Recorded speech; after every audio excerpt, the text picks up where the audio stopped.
From CBS News Bay Area, this is the Evening Edition.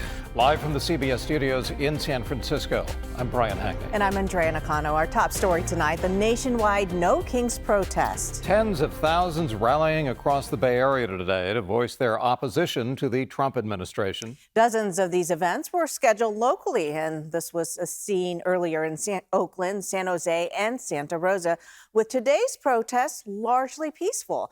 In San Francisco, a sea of people took over Market Street. Locally, it was the biggest rally today locally. Our chopper flew overhead as the protesters picked up steam earlier this afternoon. And that's where we find Da Lin. He's live in front of San Francisco City Hall. Da, how are you doing out there? Oh, doing well, Andrea, Brian. And, the march and rally just wrapped up about an hour ago here at Civic Center Plaza. Earlier, though, the demonstration had a lot of energy and emotion. A lot of people tell me they're really upset with President Trump's policies. They believe he is setting the country backward.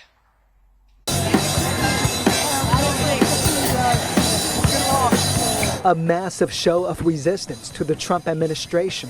Among the thousands of demonstrators marching down Market Street is the single mom, Anna, and her 4-year-old daughter. It's hard to believe that we have to march at these times. We are in 2025 marching for human rights. Anna opposes all of President Trump's policies, but says she's especially angered by the immigration crackdown that's defined the start of his second term. A lot of families have been ripped apart, and that is one of my biggest fears, to be living in this country as a mother, as an immigrant mother. This country is nothing without immigrants. I want people to be out and fight for immigrants. No fear! Immigrants are welcome here! Demonstrators held signs reading "Resist" and "No Dictators," condemning a president they see as acting like a king. I'm enraged and I'm terrified at what's happening. I feel like we're on a rocket sled to a dictatorship. Very angry and scared. Donald Trump has got to go! The size of these protests all over the country crushes Trump's narrative that he has a mandate from the voters to do everything that he's doing. Demonstrators push back on claims from Trump supporters that these rallies are anti-America. You can't have millions and millions of Americans out on the streets across this country and think that we're Antifa. We are grandmothers, we are everyday people who are saying we will fight for our democracy. One of the organizers, Indivisible SF, believes a united front can make a difference and send a strong message to lawmakers. We will not put up with all these abuses of power, with snatching people off the street, which ICE is doing, with cutting our health care. Organizers say it's hard to pin down an exact number of participants from the Ferry Building to Civic Center Plaza, but estimate thousands turned out, possibly even more than the first No Kings March back in June. Anna says the more people who show up, the louder the message. I hope that she one day looks back and says, my mom did something. She fought for me. She fought for my future. There were a lot of families, seniors, and people from all walks of life. Brian, Andrea, police say no major issues to report, a very peaceful protest. I was going to say, flashpoint in these things is often counter-protests, and it was a fairly peaceful protest. So were there no counter-protesters? Yeah, there was one counter-protester who claims to be a Republican. So that was pretty much what we saw today here in San Francisco. Wow, 100,000 to 1. Okay, all right, Da Lin reporting live from Civic Center Plaza. Da, thank you.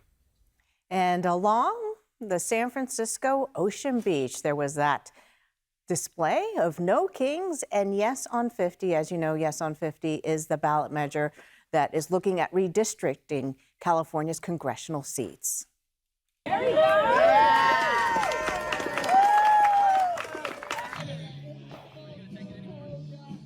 Further north, thousands of people marched from Santa Rosa Junior College to Doyle Park. Protesters waved American flags and shared their thoughts on what they view as the Trump administration's shortcomings. Others wore inflatable costumes similar to protesters up in Portland. Andrea? Well, in Palo Alto, Trump supporters gathered for a counter-protest in Santa Clara Central Park. Trump is your president, guys. There's no kings here. What are you guys complaining about? Going through the park with a bullhorn, Trump flags, and no on Prop 50 signs, they also crashed a No King's Day protest happening at the exact same time. So when I see people who hate this country, it makes my heart bleed. This is ridiculous. You need to love this country. If you hate this country, you should be out. We should be thanking this MAGA king who today is at the White House. Things did get testy at one point when one of the counter-protesters accused a man of assaulting her. Other counter-protesters came to the woman's defense and separated them. Outside of that reaction, protests were overwhelmingly peaceful across the Bay Area. Organizers say that millions of people across the country did come out today to protest against the administration. GOP leaders here in California say any impact is overblown. I spoke with Corin Rankin earlier, the chairwoman of the California Republican Party, to get her take on what happened today. Here in the United States of America, we celebrate No Kings every year on the 4th of July, on our Independence Day. And just the sheer fact that they're even out there protesting speaks to the independence that's allowed in our country and our democracy, our free democracy with freedom of speech. So I think it's a little bit hypocritical, but if, that's what they want to do, then that's what they want to do. It's clear that we don't have a kingdom here in the United States because people voted. We've had President Trump, we had President Biden, we have President Trump again. And that's all because of the will of the voters. Rankin also said that the Republican Party is gaining momentum in California and that redistricting efforts fly in the face of the democracy that Democrats are protesting about. Meantime, in Gaza, despite a fragile ceasefire, Israel killed at least 9 Palestinians in a vehicle today, including a mother, her husband, and her 3 children. The family was wiped out, even as the bodies of 2 more hostages were returned to Israel. Apparently, the driver of the vehicle got lost in the rubble of the war and crossed a line, and that's when Israeli soldiers opened fire. It brings the toll of Palestinians killed to more than 68,000. At the same time, only 10 of the 28 deceased hostages have been returned to Israel, with another 2 bodies recovered today. Hamas says the delays are because of the chaos in the aftermath of 2 years of bombing. Meanwhile, back in the Bay Area, Redwood City hosted the annual Palestine Cultural Day celebration today. While the event was meant to be non-political, the ongoing struggle was still weighing on the people's hearts and minds. John Ramos has the story. The fight between Israel and Palestine goes back a lot farther than just 2 years ago. But at the Palestine Cultural Day event, it's clear that every aspect of Palestinian life and art is influenced by the struggle.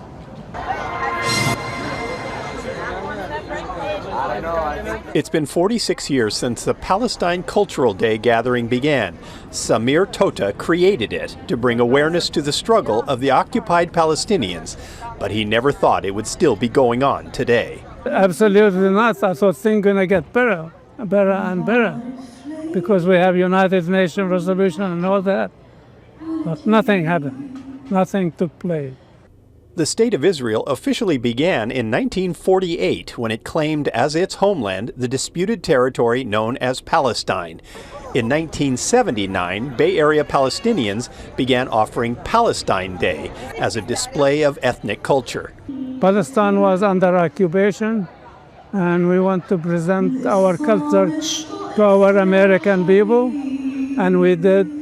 And we are hopeful that it will help a little bit understanding about the Palestinian, their culture, and who they are. That was the whole idea about.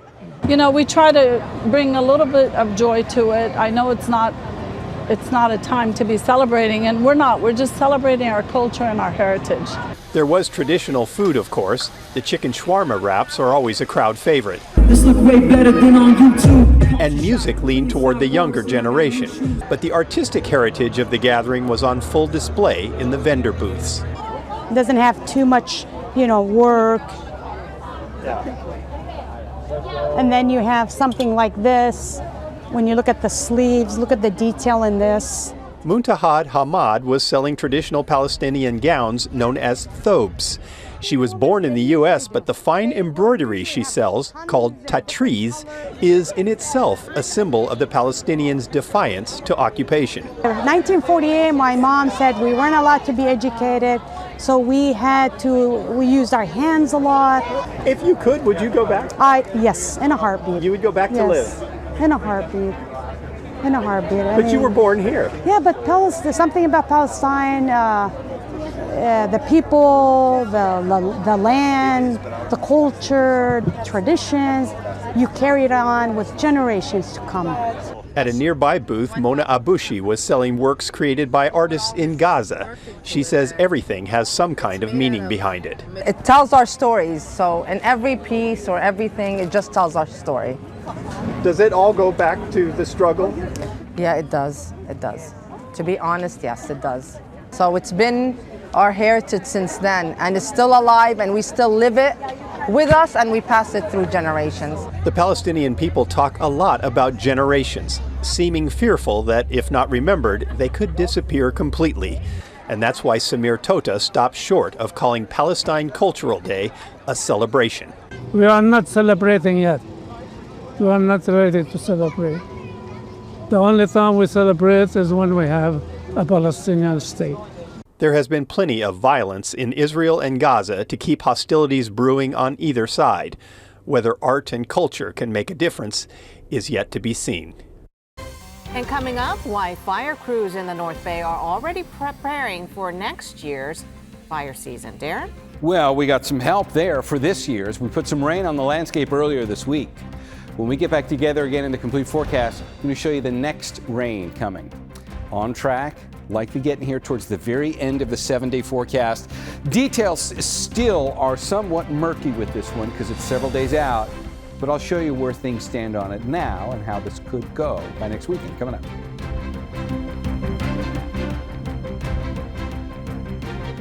Some good news are recent storms putting an end to the fire threat for a while.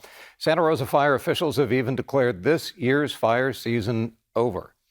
Meantime, Marin and Sonoma counties have lifted their bans on burning debris for those with permits, while CAL FIRE crews use the wet weather as a chance to do some work near the Russian River to get ahead of fire threats next year. Suji Nam tagged along.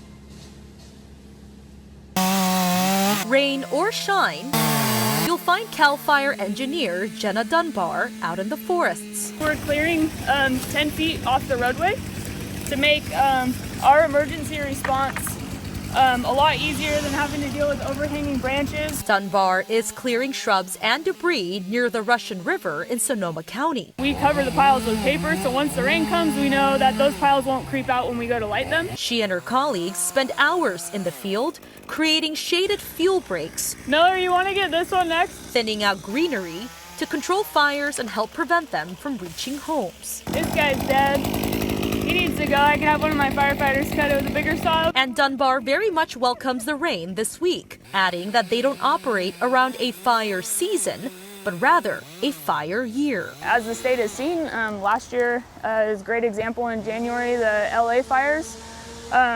A lot of our firefighters were emergency hired back on due to that, and so we are continuing to hold on to our seasonal firefighters for longer. We're staggering our hiring so that we can stay fully staffed and our stations can stay readily available to go anywhere in the state. How'd it go?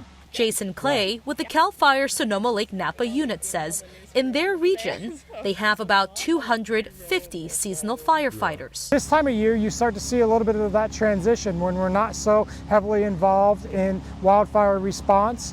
And it allows us the time when we have our full staffing to get our firefighters out. He adds that's why they're vigilant 24/7 in case of wildfires across the Bay Area during what were once considered unconventional times. It's possible that we go through long stretches where maybe we don't have as much rain or we have wind events that dry everything out. And so the threat of wildfire can always exist. Cut this one.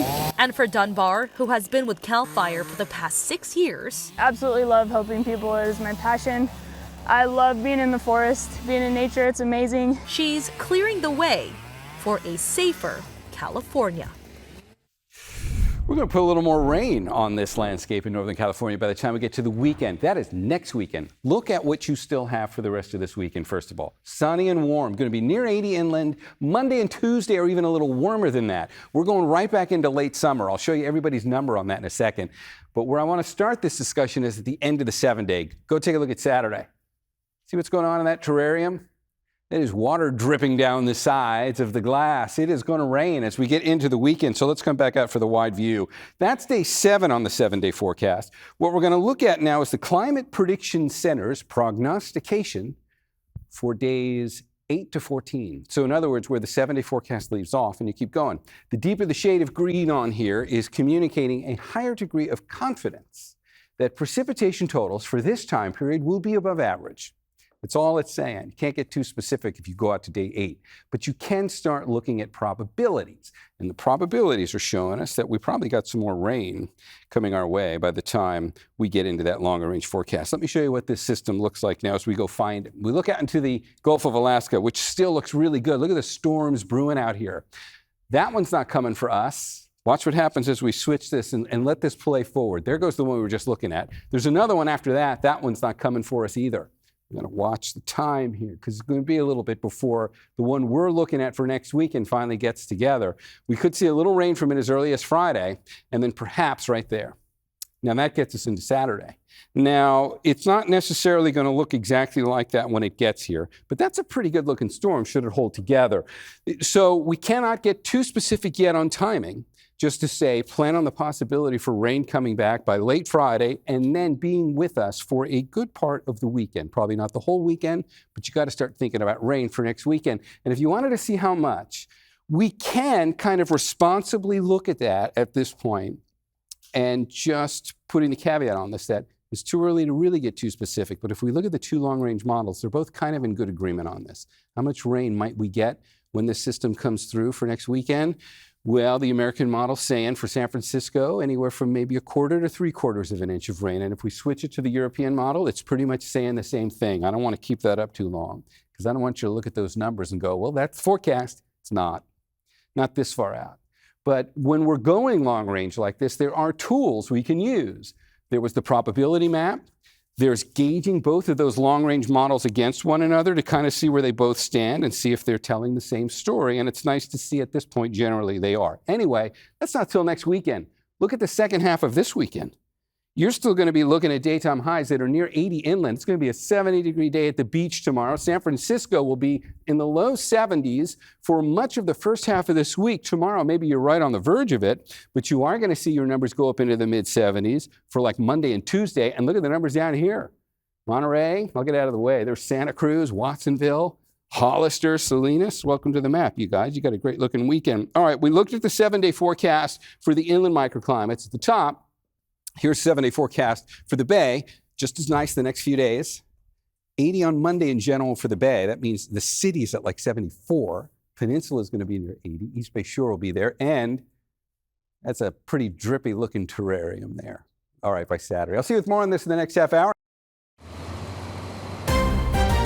From CBS News Bay Area, this is the Evening Edition. And welcome back. We're continuing our coverage of the No Kings protests happening throughout the Bay Area. Organizers say the rallies are a show of resistance against the Trump administration policies, including the deployment of National Guard troops in several cities. That was the focus for thousands of people at Oakland's No Kings protest, where city officials were preparing for a possible troop deployment there. Kevin Coe has more on today's march to the Lake Merritt Amphitheater.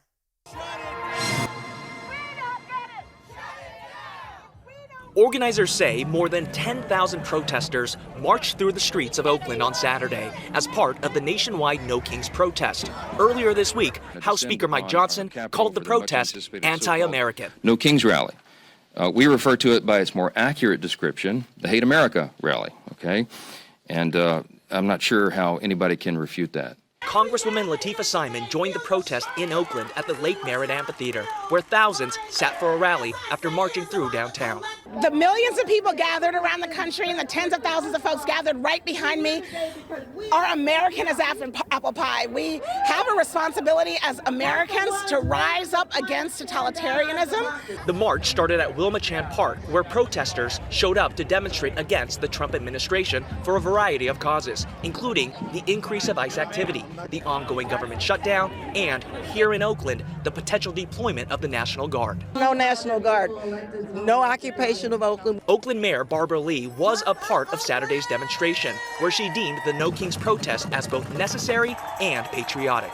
We believe in our First Amendment rights, and we're going to continue to march and speak out and say no to any military occupation. This is what democracy looks like. Organizers say the protest ended without any crime reported, as safety ambassadors patrolled the protest throughout the day. No word yet from Oakland police, but officers were out conducting traffic control throughout the protest. It was a working relationship between organizers and local law enforcement to enhance public safety. And for Representative Simon, she says it shows President Trump's calls for the National Guard are unwarranted. He doesn't care about safety. He cares about power. And the folks here in this city and beyond, we care about safety. And we know we don't need our young servicemen coming to Oakland with no training to create a long-lasting safety. Protests were held in over 2,000 cities across the country. Here's a look at the protests in Chicago and in Los Angeles, where they crowded the steps in front of City Hall.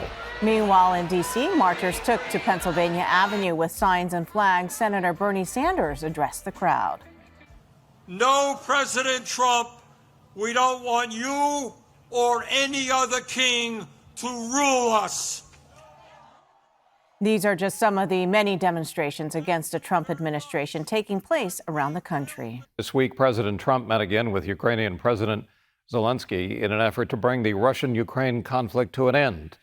After the meeting, Trump posted on Truth Social that both countries should, quote, stop where they are and let both claim victory, although it remains unclear what that would mean for the nearly 20% of Ukraine still under Russian control.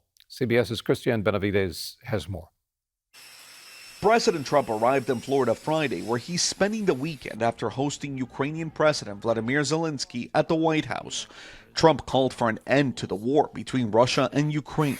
And we had a very good meeting, very cordial meeting. In my opinion, they should stop the war immediately.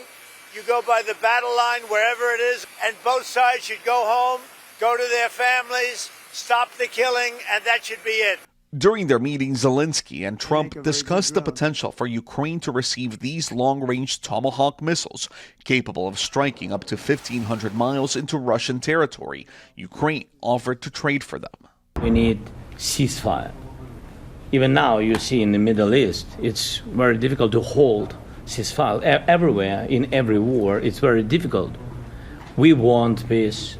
Putin doesn't want. That's why we need pressure on him. President Trump said he'll apply that pressure when he holds another meeting with Russia's Vladimir Putin, this time in Budapest. I'm the mediator, President. Hopefully we'll be able to get the war over with without thinking about tomahawks. Also on Friday, President Trump commuted the sentence of former New York Republican Congressman George Santos. Santos served less than 3 months of a 7-year sentence. He'd been found guilty of 2 felony counts stemming from his 2022 campaign, wire fraud and identity theft. Santos will also no longer be required to pay nearly $400,000 in restitution to his victims.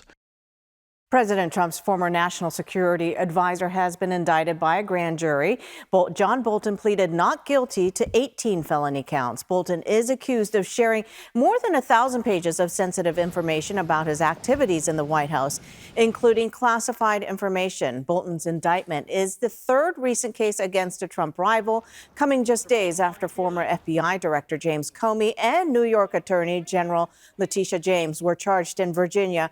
Both also deny any wrongdoing. This indictment is definitely much more substantial than the indictments we saw against Jim Comey and Tish James. It paints a picture, allegedly, of a defendant who is careless with classified information, with information concerning the national defense. If convicted, Bolton could spend the rest of his life behind bars. While local leaders are touting a successful Dreamforce conference, despite controversial comments made by the guy who was leading it. We'll have details coming up.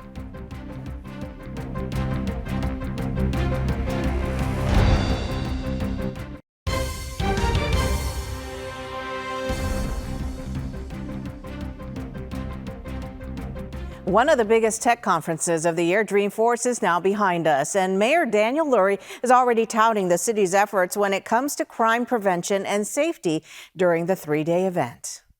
Once again, the eyes of the world were on San Francisco, and we delivered. Local law enforcement dealing with a spike in visitors this week, with nearly 50,000 people attending Dreamforce this year. But the big question is, did those folks notice a difference? Max Darrow is on the hunt to find out. Thank you. Hi, how's it going? When a conference like Dreamforce comes to the city, Eddie, how are you? Max Gwelly, the longtime manager of Working Girls Cafe on New Montgomery, says it's obviously good for business. Our sales pretty much double, right? But looking at the bigger picture, it's an opportunity for people to come in and see our city. A city in the midst of a years-long battle between perception and reality. Gwelly will be the first to tell you the reality of 2020, 2021, even 2022 San Francisco was rough.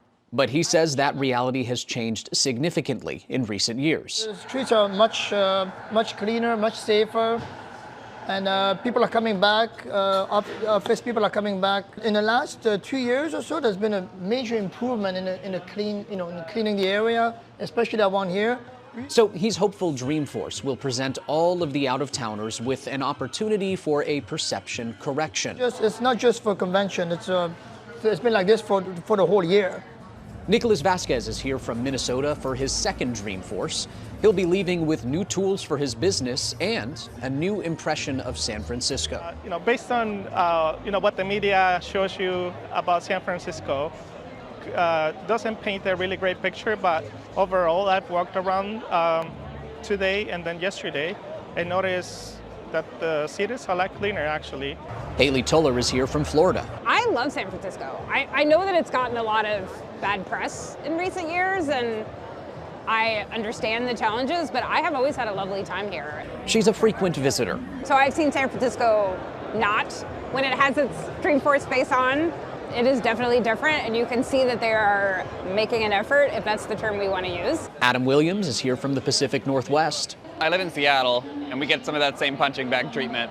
I think a lot of our cities with these reputations have taken an upswing in the last few years post-COVID, and don't really get the credit for it. And then this could be for what time? Gwelly says while the reality in his neighborhood has changed, the city still does have a lot of work to do.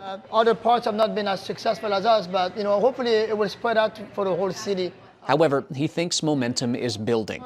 Keep going on the path that we're on right now. We'll be in good shape, and about a year from now, we'll be in really good shape about a year from now. And he's hopeful the 50,000 people in his neighborhood for Dreamforce will see that too.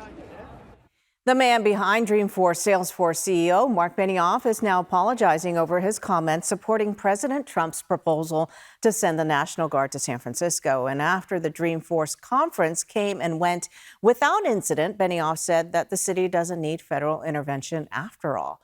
But now he is facing a fresh controversy. A New York Times article reported his company offered to help with President Trump's mass deportation plan.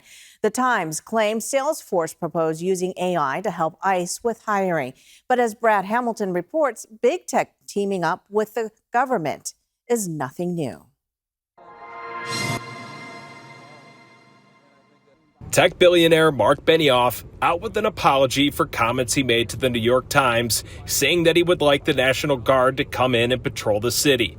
Now, in the wake of what he calls the largest and most successful Dreamforce in company history, he posted on social, quote, "I do not believe the National Guard is needed to address safety in San Francisco. My earlier comment came from an abundance of caution around the event, and I sincerely apologize for the concern it caused. It's my firm belief that our city makes the most progress when we are all working together in spirit of partnership." Heather Knight, with The Times, broke the original story. Again and again, he's come across as quite progressive, but in his interview with me, he told me he was never progressive. He was a Republican who later switched to being an independent, and he didn't think that he was ever progressive. Now, a new controversy for Benioff. Knight writing a news story after a source within Benioff's own company revealed documents to the Times that showed Salesforce pitched federal officials on how they could use AI to hire 10,000 ICE officers. Neither of those reports sat well with longtime civil rights leader Reverend Amos Brown. Hurt, dismayed, upset. Who told us Benioff needs to make it clear exactly where he stands. It was irrational. Didn't make sense. I know he's concerned about his conferees being safe. We're all concerned about safety. Salesforce is a giant government contractor, joining other tech giants like Google and Microsoft doing business with both Democratic and Republican administrations. Cal Berkeley professor Olaf Groth says it's all part of the tech-Fed relationship. Isn't the beginning. We're smack in the middle of this type of collaboration. Naturally, because of Mark Benioff's earlier comments, this new development is getting a lot more attention. But Groth does warn, as artificial intelligence continues to evolve, tech companies need to set clear limits on how their products are being used. Going above and beyond the call of duty, and certainly beyond or below what the law requires, is not acceptable. And I think at some point that would, if it were to happen, come home to roost. Salesforce did not deny the Times reporting, pointing out to them that they've worked with the U.S. government under both parties and set clear legal boundaries. But in a city built on progressive ideals, new controversies for Benioff, who many once believed championed those same principles. Salesforce is one of the largest employers in San Francisco. The company says Benioff has made more than $1 billion in donations to the city, including to schools and hospitals. All right, let's take a look at some of the warm spots tomorrow. We've got the temperatures up for your Sunday. Go ahead and get a close-up look at Napa Valley there. You can see I've got the locator for Napa, but when you go up into the valley there, you see how we start shading into those deep reds? So what we do for this map is we put a forecast on there for Napa. But Napa, this is just a good example of how some of the microclimates work around here. Napa is typically a little bit cooler than most other locations when you get up into the valley. So you can see Napa will go to 75. Places like Yountville and Calistoga will be probably a couple of degrees warmer than that and nearing 80 tomorrow. So a little bit warmer than that. You can even just follow the temperature trend. Look at Concord at 79. That's a good example. Look at Livermore at 79. You see those warm spots out there. And then even in the Santa Clara Valley, and of course you keep going south from there. There's Morgan Hill going to 81. Let's keep going south from here. Get a couple of other numbers on here. Let's check in on Monterey and Hollister. And of course, you're cooler at the coast. There's Santa Cruz only doing 71, and Watsonville will top out at 70. All right, that's your survey of where we're going to be for a Sunday, which is pretty much identical to the day that we just had in terms of how things are going to play out. Monday and Tuesday will actually be a couple of degrees warmer than both of those, and we'll see that in 1 second when we get to the 7-day forecast. First thing I want to do, now that we've talked about how beautiful the second half of your weekend is at least give you a peek ahead at what's probably coming our way in terms of the next rain. The Gulf of Alaska just looks beautiful. Look at that counterclockwise spin. That's storm number 1. That one's not coming for us. Here's storm number 2 out there. You can kind of see another one developing. That's not coming for us either. Watch what happens on the Futurecast. Both of these miss us to the north. There goes the first 2. Now, the third one starts to get a little bit better, and the southern edge of it's going to drag a little bit of rain through the bay, likely as early as Friday. But then it's the center of which comes in after that and develops right off the coast where we get some better rain. This is kind of focused on the weekend. This is next weekend, which really makes how wonderful the weather is this weekend that much more relevant. And you got a great late summer weekend. That's what's going to dominate things by the time we get into next weekend. So just keep that in mind. The possibility for some rain. We did this in the last visit. I'll give you the 2 possibilities here for rainfall totals. It is too early to look at a rainfall total map going out to day 6. So we're not going to look at this as any kind of a specific forecast. It's more of a, where do things stand now? Because we're going to keep talking about this for the next several days. At this point, it's anywhere from 1/4 to 3/4 of an inch of rain, and that's both models. We just looked at the American model. This is the European. It did change. You got to take my word on it. but you wouldn't know it because both models are in pretty good agreement. And we kind of like to see that. So we've got some rain coming. And in terms of amounts, we'll just have to give this a little more time to play out. What we're really looking for is the continued agreement that we are going to see rain. Rest of the 7-day forecast looks pretty good. You got a couple of warm days, and then you've got that rainy terrarium back here on Saturday. All right, guys, back to you. Darren, coming up next, a new pastime for techies unlocked. Robot fighting. Details on a hot ticket fight club after the break. Call it a battle of the bots here in the Bay Area. Kevin Coe has more on San Francisco's underground robot fight club.